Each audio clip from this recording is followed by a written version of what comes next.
Hallo und herzlich willkommen zurück zu einem neuen Flav Universe Ranking Video. Global Top 1000 Ranking, alle Server im weltweiten Vergleich und speziell welche Klassen haben an Beliebtheit gewonnen oder verloren. Und heute Special Edition, ist ja ein neuer Monat, neues Jahr. Und wir wollen uns angucken, der Jahresvergleich 2024 zu 2025, also quasi Januar 24 versus Januar 25, wie die Klassenverteilung ist. Welche Klassen haben zugenommen? Also im positiven Sinne nicht Gewicht, sondern an der Menge. Also sind beliebter geworden im letzten Jahr und welche Klassen haben an Beliebtheit verloren. Hauptausschlaggebend dafür ist natürlich der FWC-Server, weil der immer für die größten Veränderungen sorgt, weil normalerweise machen sich zwar Leute auch so neue Charakter ab und zu und leveln sie ins Endgame. Die allermeisten neuen Charakter, die erstellt werden, schaffen es aber eben nicht ins Endgame, da sie entweder für andere Sachen verwendet werden oder die Leute halt einfach mit ihren Endgame-Charaktern immer bis zum nächsten FEC warten, weil es sich dann halt richtig lohnt, neu anzufangen. Und deswegen passiert so, abgesehen von FEC, nicht allzu viel. Aber genug für das Intro. Wir gucken uns jetzt eben an, wie sind die aktuellen Verteilungen, wie viele Spieler haben 165 erreicht auf der ganzen Welt und eben, wie ist der Vergleich zum Januar 2024 im Januar 2025. Und zuallererst, wie immer, Aufmerksamkeit erstmal auf die rechte Seite unserer Tabelle. Hier sehen wir die 165er Charakter auf jedem jeweiligen Server. Die meisten hat aktuell LaWolf mit 128, die wenigsten hat immer noch Flarin mit 0. Und insgesamt auf der ganzen Welt gibt es aktuell 547 Leute, die bereits Level 165 erreicht haben. Ist gar nicht so viel, wenn man bedenkt, dass das Update schon 1,5 Monate zurückliegt, in dem eben Level 165 eingeführt wurde. Andererseits muss man auch dazu sagen, man hat fast keine Vorteile von Level 165. Man bekommt eigentlich nur einen Skin und sonst eigentlich gar nichts. Also es gibt eigentlich keine richtig krassen Vorteile. PvP-Spieler könnten vielleicht sagen, naja, hier der ein oder andere Stat-Punkt oder HP-Punkt oder so. Aber so im Großen und Ganzen macht es jetzt keinen wirklichen Unterschied, ob du jetzt 163, 164 oder 165 bist. Das ist dann doch eher minimal. Beziehungsweise rechtfertigt den Zeitaufwand halt einfach nicht, der da drin steckt und die Power-Ups und so weiter, die man eben auch dafür ausgeben muss. Dann rechts davon haben wir dann das Eintrittslevel in den Top 1000. Höchstes bzw. competitivestes Ranking ist immer noch auf LaWolf, keine Frage. Die haben bereits über 1000 Spieler mit Level 162 plus, was weltweit auf jeden Fall absolute Topspitze ist. Klarfahren 158, Mashpe 158, Burudeng und Totemia 156 und der Taiwan-Server aktuell mit 157 sind nicht wirklich knapp dahinter, ist schon eine deutliche Lücke, aber die 5 Server, sind zumindest relativ nah beieinander. Weil man wirklich sagen muss, Mashpoi, also jetzt auch nochmal rückblickend zum FEC, hat mit dem FEC wirklich heftig Gewinn gemacht, weil Mashpoi vorm FEC sah fast so aus, als würden sie langsam abgehängt werden von Burudeng und Totemia. Habe mich teilweise sogar schon fast drüber lustig gemacht, weil sie immer gleich auf waren eigentlich und plötzlich hat Mashpoi extrem hinterhergehinkt während dem FEC. Aber jetzt nach FEC, also nach dem zweiten FEC 2024, sind sie plötzlich einfach komplett an uns vorbeigezogen, sowohl an Totemia als auch an Burudeng. Burudeng und Totemia immer noch relativ gleich auf. Mashpoi mittlerweile bei doppelt so vielen 165ern und einem wesentlich höheren Eintrittslevel Top 1000. Also ich weiß nicht, was genau da passiert ist, aber die Mashpoi-Leute sind anscheinend extrem aktiv auf dem FEC-Server gewesen, haben halt in der Zeit auf dem normalen Server nicht wirklich was gemacht, aber jetzt sind sie halt wieder zurück und man merkt es auf jeden Fall. Ja, dann zu der Klassenverteilung. Ich glaube, das ist das erste Mal oder einer der wenigen Male, wo wir keinen einzigen doppelt belegten Platz haben. Also es gibt keinmal doppelt grün, keinmal doppelt rot in einer Spalte.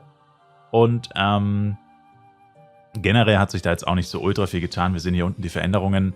Also am Ranking an sich hat sich nichts getan. Ringmaster immer noch auf Platz 1, Zuwachs 41.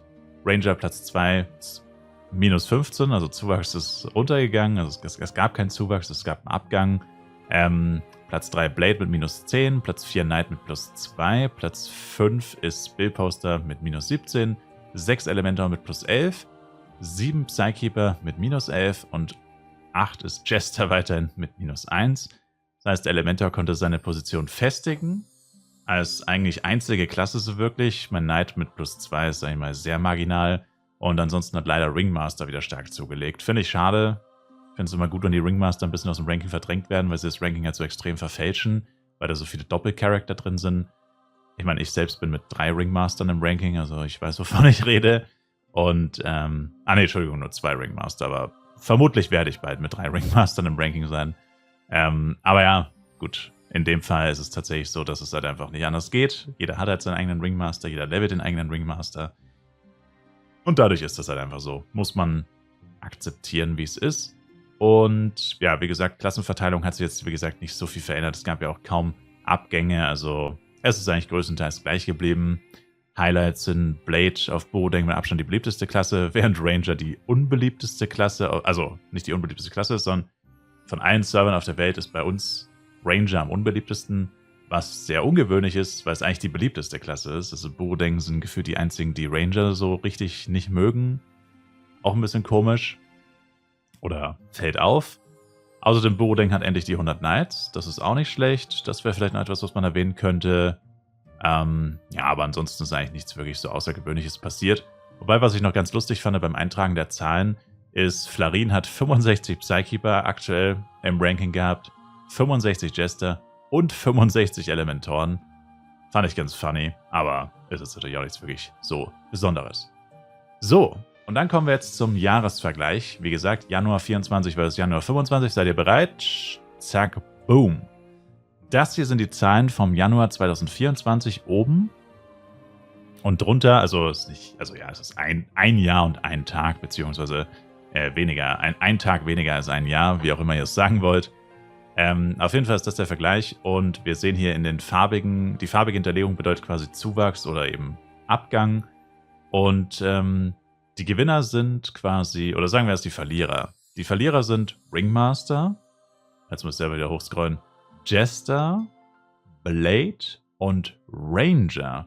Was interessant ist, weil Ringmaster, Blade und Ranger hätte ich persönlich jetzt einfach gesagt, und ich meine, so ist es ja auch, das ist Platz 1, Platz 2 und Platz 3. Ich meine, gut, Ringmaster, Platz 1 in Klammern, aber von der Beliebtheit her grundsätzlich Platz 1, 2, 3, in welcher Reihenfolge ist ja auch relativ egal.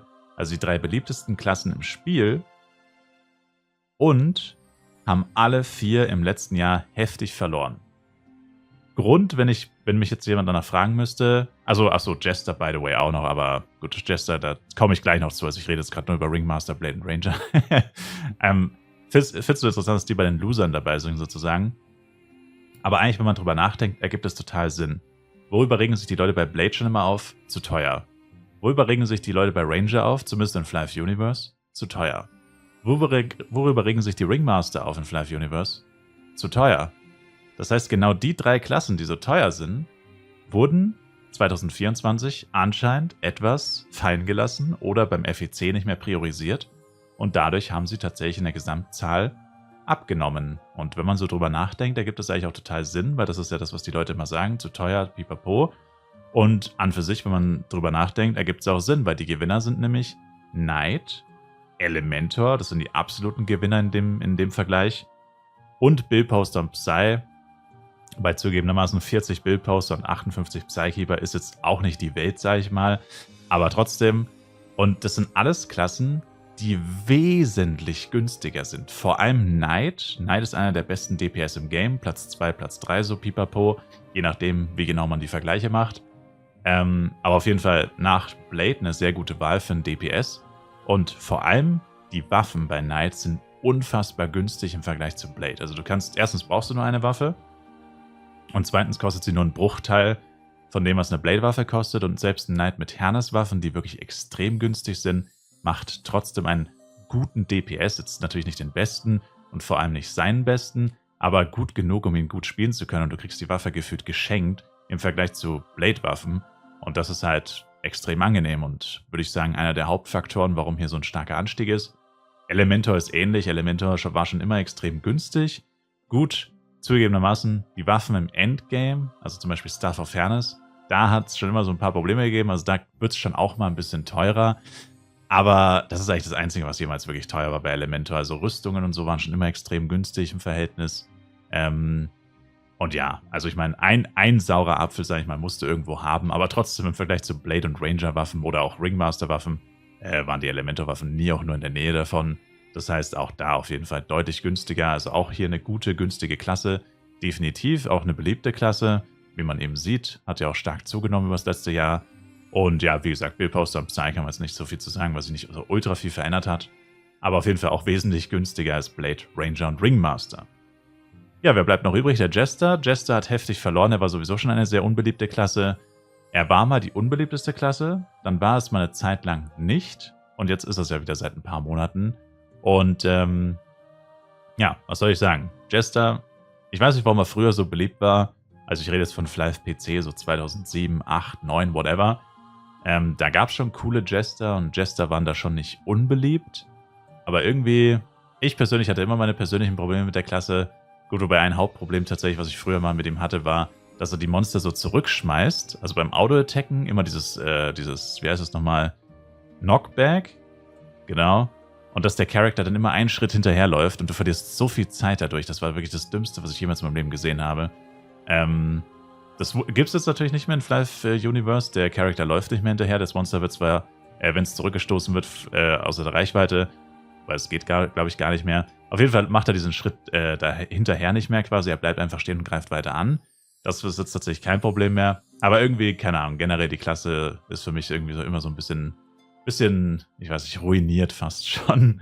Hat einfach kein gutes Image. Also wir bräuchten jemanden, der sehr gutes Jester-Marketing mal macht. Also eigentlich müsste Gala das machen, aber ja, die interessiert das, glaube ich, auch nicht so sehr.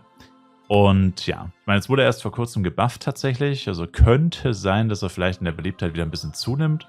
Allerdings ist dieser Jester-Buff jetzt auch schon wieder eine ganze Weile her und man sieht, im Ranking hat sich nichts getan. Er ist sogar noch um 1 gesunken. Also direkte Auswirkungen hatte dieser kleine Buff nicht. Und ich würde mich jetzt auch wundern, wenn wir über die nächsten 3-4 Monate da noch eine große Veränderung sehen werden. Wie gesagt, da müsste Jester jetzt schon wirklich auf Platz 1 oder Platz 2 der DPS gehen, um dass sich jetzt hier wirklich die Welt bewegen würde. Weil am Ende des Tages ist es ja doch so, wie man bei Ranger immer ganz gut sehen kann, nicht nur der DPS ist entscheidend bei der Beliebtheit einer Klasse, sondern auch einfach schlicht die Klasse selbst. Ja, das Design der Klasse, wie sieht sie aus, Skins, einfach das Spielgefühl, die Fähigkeiten. Nicht nur der bloße DPS ist entscheidend, weil sonst wäre Jester natürlich nicht so unbeliebt, weil er an für sich keinen schlechten DPS hat, vor allem nicht nachdem er gebufft wurde, ist er nochmal stärker geworden. Auch wenn es ein kleiner Buff war, ein sehr kleiner Buff, ist trotzdem ein Buff gewesen. Und ja, aber man sieht einfach, es interessiert die Leute halt eben nicht primär, wer den meisten Schaden macht, sondern eben auch andere Aspekte. Und ja, das war unser Jahresvergleich. Also das waren die großen Gewinner und Verlierer von 2024 zu 2025. Größtenteils, wie gesagt, natürlich die meisten Änderungen durch den FEC hervorgerufen. Ansonsten würde sich da nicht so viel tun.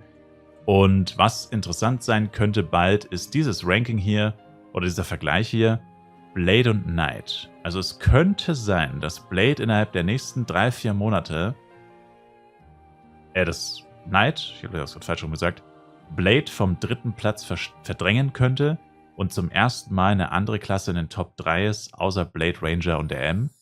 Und das war wirklich insane. Also wenn der Trend hier weitergeht, Blade verliert jeden Monat ein bisschen, Knight gewinnt minimal, dann wären das wirklich noch so 3-4 Monate wahrscheinlich und dann könnte es soweit sein, dass wir einen neuen Platz 3 haben. Wäre schon sehr interessant. Also richtiges Kopf-an-Kopf-Rennen bei denen.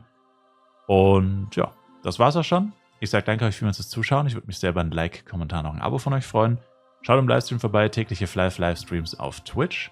Und bis dahin, macht's gut, haut's rein und ciao, ciao.